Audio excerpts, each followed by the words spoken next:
¿Qué tal, chicos? Es un gusto volverlos a saludar. En esta ocasión quisiera compartir con ustedes un pequeño material de apoyo que corresponde al tema de las ecuaciones. Así que sin más que agregar, vamos con ello. Bien, eh, como recordarán de las matemáticas básicas que nosotros hemos venido llevando en años anteriores, nosotros hemos sabido que, por ejemplo, la forma de una suma podríamos indicarle un primer sumando más un segundo sumando. Esto nos da como resultado un resultado o un total. Entonces, realmente, desde tiempos o desde los niveles anteriores, nosotros hemos venido viendo o hemos venido manejando el término de ecuaciones. Por ejemplo, supóngase que si nosotros tuviéramos un primer sumando, llamémosle a este primer sumando 20, más un segundo sumando, llamémosle a este segundo sumando 8, nos daría un total, que en este caso sería de 28. Y realmente de las matemáticas básicas que hemos venido llevando a lo largo eh, de estos años escolares, nosotros podemos definir que realmente 20 más 8 nos daría un total de 28. Y 28 es igual a 28. Entonces, desde los grados anteriores o desde las matemáticas básicas que hemos venido llevando, nosotros de alguna forma, hemos visto qué es una ecuación. Realmente una ecuación se define como la igualdad entre dos miembros que tiende a ser verdadera. Así, por ejemplo, acá es una igualdad entre dos miembros que al momento de ser evaluadas nos da un resultado verdadero. Pero si por alguna razón nosotros llegáramos a encontrar, por ejemplo, se me ocurre en esta ocasión, llamémosle ejemplo número 1, supóngase que si nosotros tuviéramos en este caso 15 más un número que no se sabe, esto es igual a, en este caso, a 40, por ejemplo. Entonces, en este momento, cada uno de nosotros estaría analizando qué número podría ir acá, que de tal forma al sumarle 15 nos da 40. Y de las matemáticas básicas, nosotros podríamos saber que realmente de este número se trata del número 25, ya que si nosotros sumamos 15 más 25, realmente esto tiende a ser igual a 40 y 40 es igual a 40. Entonces, esto que tenemos acá es una ecuación entre dos, es una igualdad entre dos miembros tal y como lo tenemos acá. Entonces, de esta relación nosotros podemos ver que existe una relación muy estrecha entre cada una de las operaciones básicas de la matemática que ya hemos visto, así como por ejemplo la adición, la sustracción, la multiplicación, la división, las potenciaciones e incluso las radicaciones. Entonces, de esta parte muy básica que nosotros hemos visto en años anteriores, nos han enseñado que si, por ejemplo, nosotros quisiéramos determinar la comprobación de una suma o ver si esta suma es completamente cierta, nosotros aprendimos que al total debemos de restarle alguno de estos dos sumandos y por ende nos tendría que dar como resultado el otro sumando. Así, por ejemplo, si nosotros tuviéramos en este caso, si al total, que es 28, le restamos alguno de estos dos sumandos, póngale el segundo sumando, entonces nos tiene que dar como resultado el primer sumando, que en este caso tendría que ser de 20. O si al total, que es 28, le resto el primer sumando, que es 20, entonces me tendría que dar como resultado el siguiente sumando, que en este caso es 8. Entonces, desde años anteriores nosotros hemos visto realmente que es una ecuación. Esto nos tiende a indicar que precisamente para poder resolver una ecuación, lo que vamos buscando acá corresponden a operaciones inversas. Así, por ejemplo, la operación inversa a la adición es la sustracción.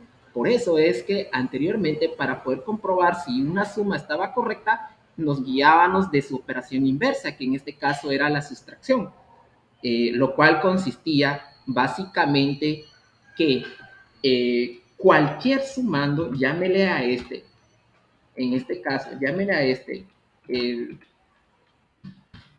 un sumando conocido, por ejemplo, o llámele el primer sumando, va a ser igual al total menos, en este caso, el segundo sumando.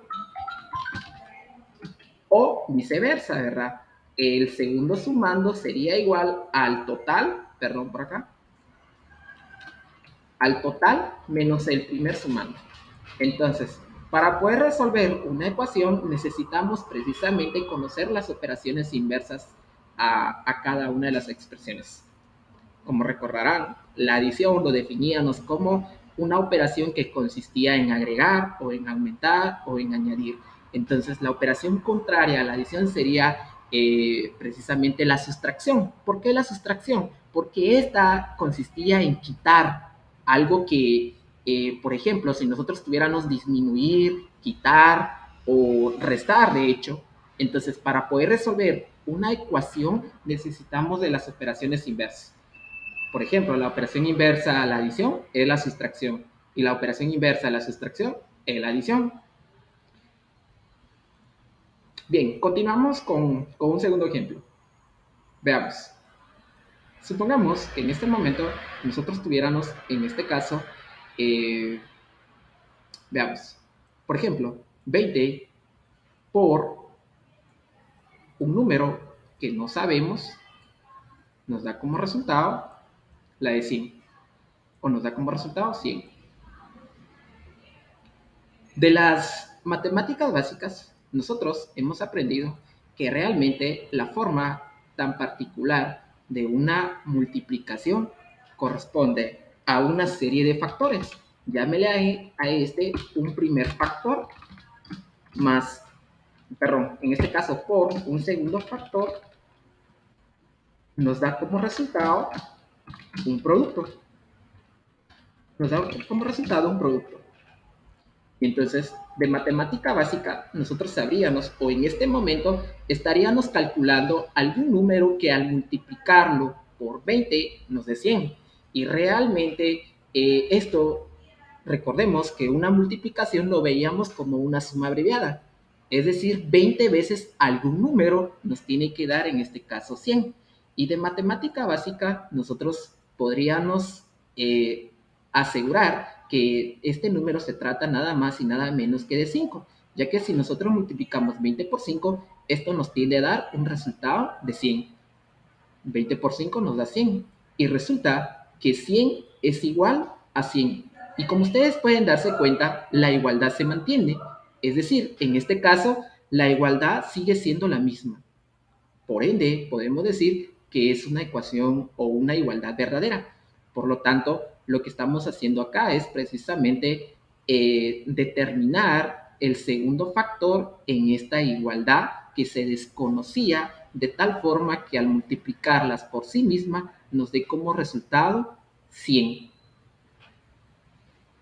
Muy bien, si realmente de esto, de las matemáticas básicas, nosotros también hemos aprendido para poder corroborar o para poder comprobar si una multiplicación estaba correcta. ¿Y cuál era esa forma de determinar si una multiplicación estaba correcta? Bueno, recordarán que una de las propiedades de la multiplicación es que precisamente existe una propiedad conmutativa, lo cual nos indicaba que el orden de estos factores no nos alteraba el producto. Es decir, daba lo mismo multiplicar 20 por 5 que 5 por 20. Y en ambos casos el resultado seguiría siendo 100. Entonces, de esto, para poder comprobar si una multiplicación estaba correcta, como recordarán, lo que generalmente hacíamos era que al producto lo dividíamos dentro de alguno de estos dos factores y nos daba como resultado el otro factor. ¿Eso qué quiere decir? Que para poder resolver una ecuación tipo de esta, necesitamos de la operación inversa a la multiplicación, que en este caso sería la división. Por ello era que cuando nosotros queríamos comprobar si esta operación estaba correcta, lo que hacíamos era básicamente al producto lo dividíamos dentro de alguno de estos dos factores. Póngale, dividirlo dentro del segundo factor. Y esto nos daba como resultado el otro factor, que sería 20. Y realmente, si nosotros dividimos 100 dividido entre 5, realmente nos da igual a 20. O si al producto lo dividiéramos dentro del primer factor, que en este caso era 20, nos daría como resultado el segundo factor, que sería 5. Y realmente, si nosotros dividimos 100 dividido entre 20, nos daría como resultado 5. ¿Eso qué quiere decir? Que básicamente para comprobar si una multiplicación estaba correcta, bueno, lo que hacíamos era que básicamente llámele a este el primer factor o ya bien sea el segundo factor es igual al producto dividido en este caso por el segundo factor. O en este caso, si usted quiere verlo, el segundo factor sería igual al producto dividido dentro del primer factor. En ambas cosas, las situaciones siguen siendo las mismas.